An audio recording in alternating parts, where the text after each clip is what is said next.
একদিকে বীরভূমের ছবি দেখালাম, সেখানে ঠেলায় পড়ে কাটমানি ফেরত। এবার বারাসাতের ছবি দেখাবো, সেখানে আবার তৃণমূল নেতার কান ধরে উঠবো। কেন জানেন? বিগত 5 বছর ধরে মহিলাদের কটূক্তি করার অভিযোগ, আর সেই কারণে মহিলাদের পা ধরে ক্ষমা চাইলেন ওই নেতা। পালাবদলের বাংলায় ভয় আউট, ভরসা ইন।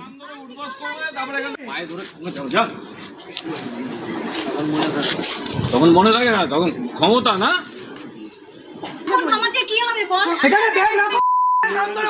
না ভুল তো হয়েছে, সেটা তো ভুল সম্মুখে সবাই দেখে। এইটা লাঠিটা নিয়ে আসছি কিন্তু পাট পাট করে মেরে দেওয়ার জন্য কান ধরে উঠবাস করবে, তারপরে এখান থেকে যাবে, একদম কোনো ছাড় নেই। বাপরে বাপ, সেই সময় এখানে দাঁড় করিয়ে আমাকে মানে এইখানটাতে দাঁড় করিয়ে 10 বার 3 বার না তো থাক না, প্রবলেম সবারই প্রবলেম। আমাদের অনেক আবার আবার আবার আবার আরো আরো আরো